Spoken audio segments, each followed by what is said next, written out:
Assalamualaikum warahmatullahi wabarakatuh. Kami dari kelompok 13 yang beranggotakan Fida Anissa Yusria, Aswahanin Aulia, dan Nur Wahidatur Rohmah. Pada kesempatan kali ini, kami akan menyampaikan materi mengenai rekonsiliasi fiskal. Langsung saja untuk materi yang pertama, yaitu latar belakang.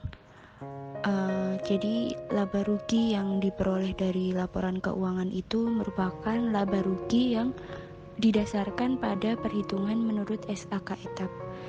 Sedangkan untuk menghitung besarnya PPh itu didasarkan pada laba fiskal yang diperoleh dari perhitungan menurut peraturan perpajakan.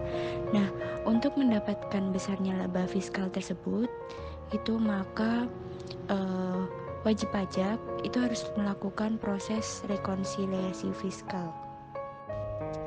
Rekonsiliasi fiskal merupakan proses penyesuaian atas laba akuntansi yang berbeda dengan ketentuan fiskal untuk menghasilkan penghasilan neto atau laba yang sesuai dengan ketentuan perpajakan. Dengan melakukan proses rekonsiliasi fiskal ini, maka wajib pajak tidak perlu membuat pembukuan ganda, melainkan cukup membuat satu pembukuan yang didasari SAK etap. Setelah dibuatkan rekonsiliasi fiskal, untuk mendapatkan laba fiskal penghasilan kena pajak yang akan digunakan sebagai dasar penghitungan PPh. Perbedaan-perbedaan antara akuntansi dan fiskal tersebut dapat dikelompokkan menjadi beda tetap atau permanen dan beda waktu atau sementara. Beda tetap terjadi karena adanya perbedaan pengakuan penghasilan dan beban menurut akuntansi dengan fiskal, yaitu adanya penghasilan dan beban yang diakui menurut akuntansi namun tidak diakui menurut fiskal, ataupun sebaliknya. Beda tetap mengakibatkan laba atau rugi menurut akuntansi yang berbeda secara tetap dengan laba atau rugi menurut fiskal. Sedangkan beda waktu merupakan perbedaan perlakuan akuntansi dan perpajakan yang sifatnya temporer.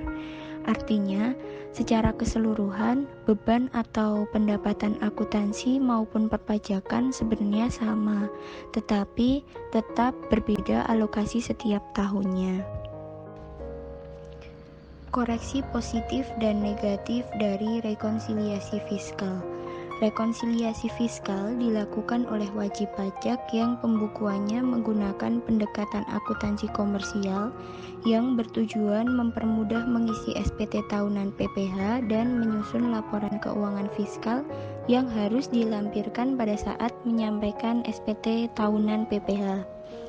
Koreksi fiskal tersebut dapat berupa koreksi positif dan negatif. Koreksi positif biasanya terjadi apabila laba menurut fiskal bertambah.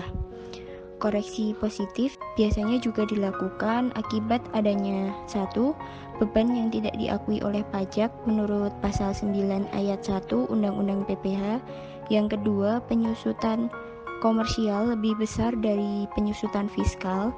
Yang ketiga, amortisasi komersial lebih besar dari amortisasi fiskal. Dan yang keempat, penyesuaian fiskal positif lainnya. Sedangkan koreksi negatif terjadi apabila laba menurut fiskal itu berkurang. Koreksi negatif biasanya dilakukan akibat adanya 1. Penghasilan yang tidak termasuk objek pajak pasal 4 ayat 3 Undang-Undang PPh. Yang kedua, penghasilan yang dikenakan PPh bersifat final menurut pasal 4 ayat 2 Undang-Undang PPh. Yang ketiga, penyusutan komersial lebih kecil dari penyusutan fiskal. Yang keempat, amortisasi komersial lebih kecil daripada amortisasi fiskal. Yang kelima, penghasilan yang ditangguhkan pengakuannya. Dan yang terakhir, penyesuaian fiskal negatif lainnya. Berikut ini merupakan contoh soal. Kita diminta untuk menyusun rekonsiliasi fiskal berdasarkan data laporan keuangan pada tahun 2011. Diketahui terdapat penjualan sebesar 1.250.000.000 dan HPP sebesar 500 juta, serta beban operasional dengan total beban sebesar Rp271.500.000. Untuk menghitung penghasilan bruto usaha, penjualan dikurangkan dengan HPP, sedangkan untuk menghitung laba usaha itu sendiri, total penghasilan bruto usaha dikurangkan dengan total beban operasional. Selanjutnya diketahui ada pendapatan lain-lain. Pendapatan lain-lain ini diperoleh dari yang pertama ada dividen, yang kedua ada sewa kendaraan, yang ketiga ada keuntungan selisih kurs, yang keempat ada penerimaan pengembalian PBB, dan yang terakhir ada jasa giro dari Bank Mamiri. Untuk total pendapatan lain-lain sendiri ini nantinya akan ditambahkan dengan laba usaha untuk memperoleh jumlah laba usaha sebelum PPh. Selanjutnya ada keterangan tambahan yang menyertakan dua jenis aset. Ada aset bangunan permanen dan ada aset kelompok 1 yang digunakan untuk menghitung penyusutan aset tetap. Dengan tahun beli yang sudah tertera dalam kolom.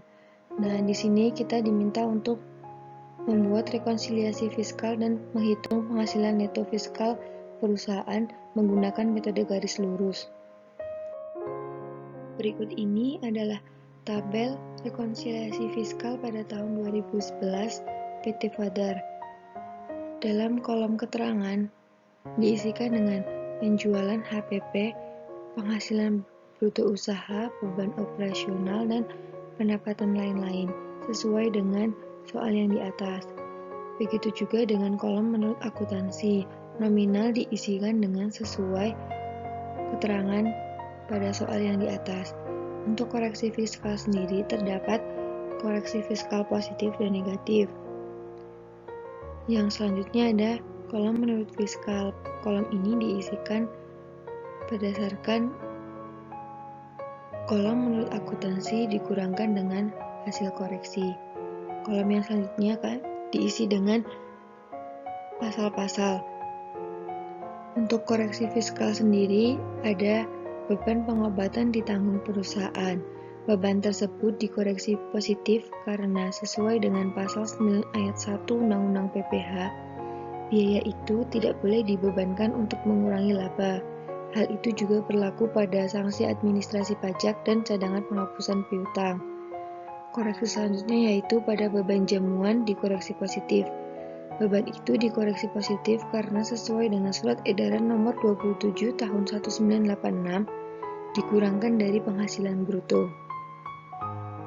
Koreksi selanjutnya yaitu pada penyusutan aset tetap. Penyusutan aset tetap dikoreksi positif. Hal itu sesuai dengan pasal 11 Undang-Undang PPh.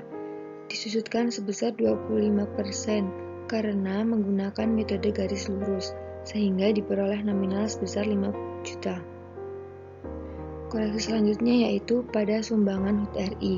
Sumbangan dikoreksi positif karena menjadi pengurang dalam menghitung penghasilan kena pajak. Koreksi selanjutnya dilakukan pada dividen dan sewa. Dividen dan sewa dikoreksi positif karena bukan merupakan objek pajak. Koreksi yang terakhir dilakukan pada jasa giro Bank Mamiri.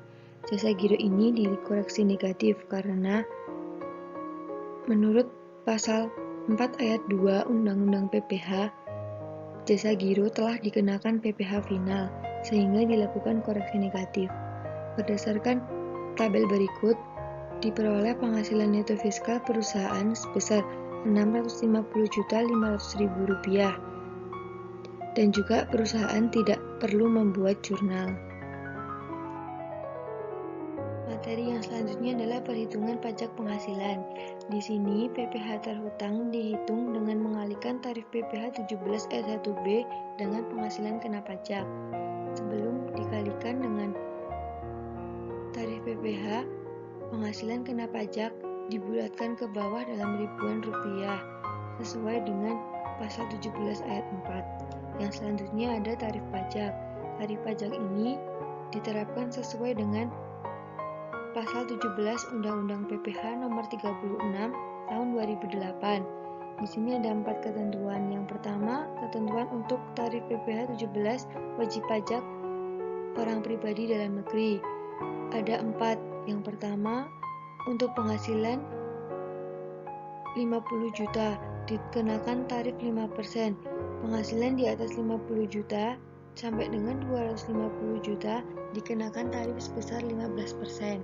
Di atas 250 juta sampai dengan 500 juta dikenakan tarif sebesar 25% dan di atas 500 juta dikenakan tarif 30%. Ketentuan kedua, tarif PPh 17 wajib pajak badan dalam negeri dan BUT sebesar 28% pada tahun 2009 dan menjadi 25% pada tahun pajak 2010.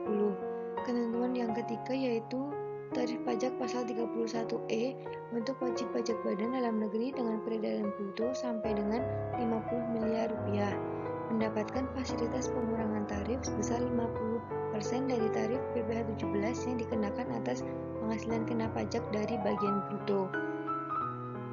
Tarif pajak yang terakhir yaitu tarif pajak PPh 17 wajib pajak badan dalam negeri yang berbentuk PT.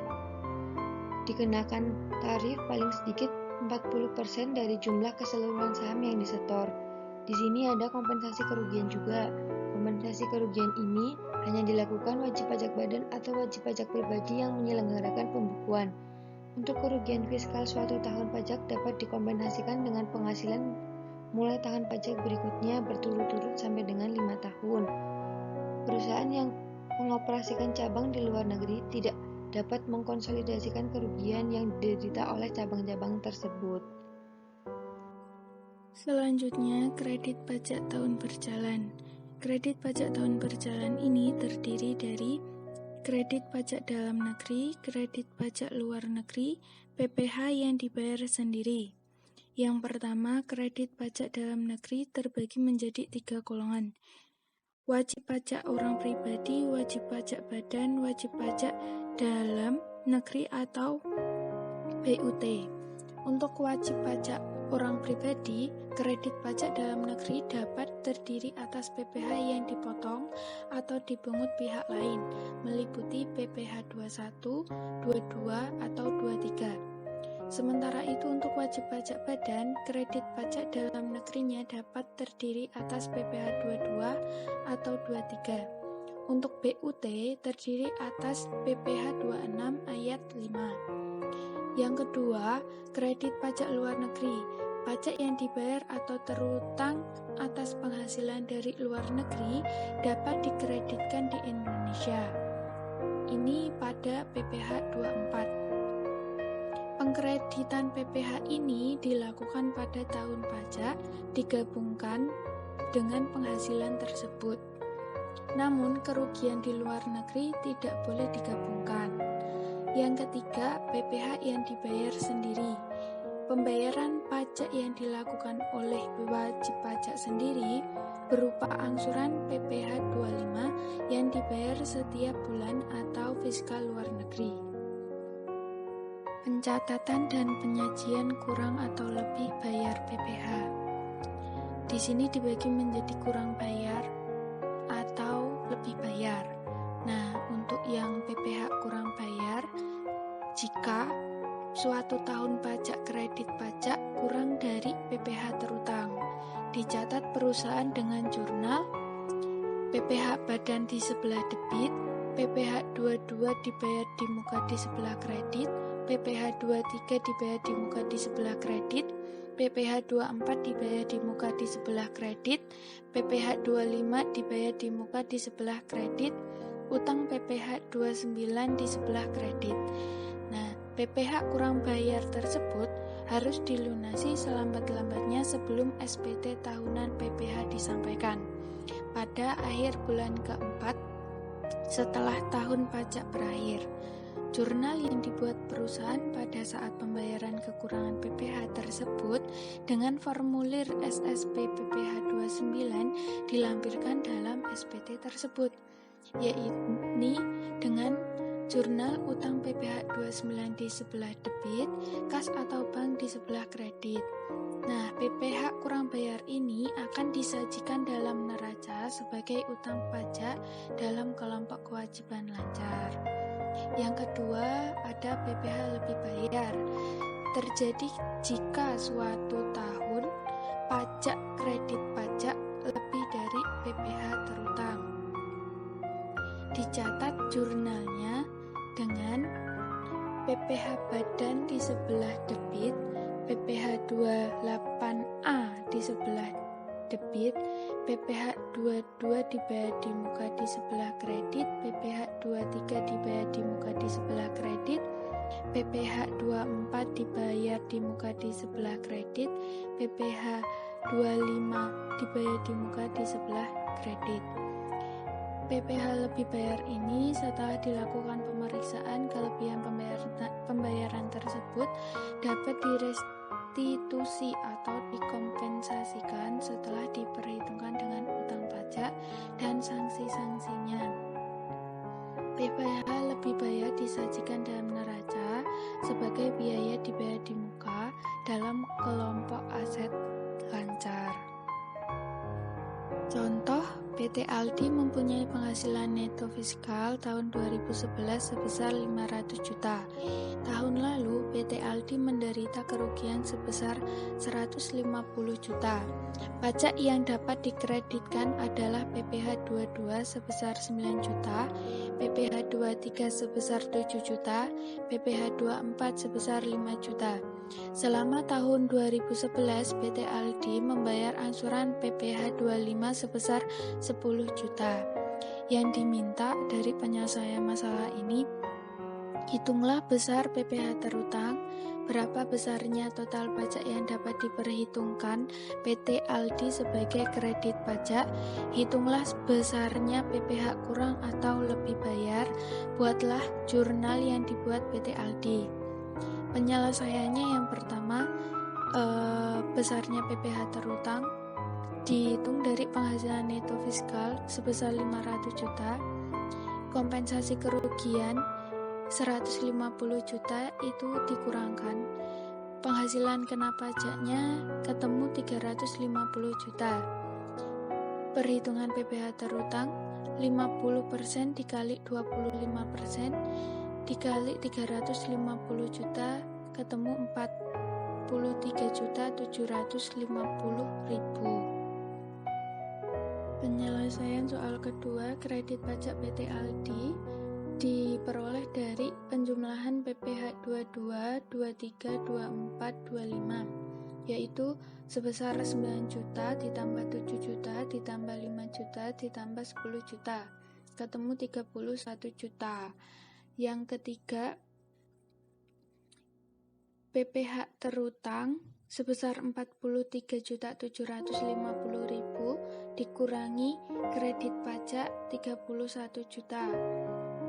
Di sini ketemu PPh kurang bayarnya 12.750.000. Untuk penyelesaian keempat, jurnal yang dibuat PT Aldi yaitu PPh badan 43.750.000 di sebelah debit, PPh 22 dibayar di muka 9 juta di sebelah kredit, PPh 23 dibayar di muka 7 juta di sebelah kredit, PPh 24 dibayar di muka 5 juta di sebelah kredit, PPh 25 dibayar di muka 10 juta di sebelah kredit, utang PPh 29 12.750.000 di sebelah kredit. Untuk jurnal saat pembayaran PPh kurang bayar yaitu utang PPh 29 di sebelah debit sebesar 12.750.000, kas atau bank 12.750.000 di sebelah kredit. Sekian presentasi dari kelompok kami, kurang lebihnya kami mohon maaf. Thank you for watching guys, semoga paham. Terima kasih. Wassalamualaikum warahmatullahi wabarakatuh.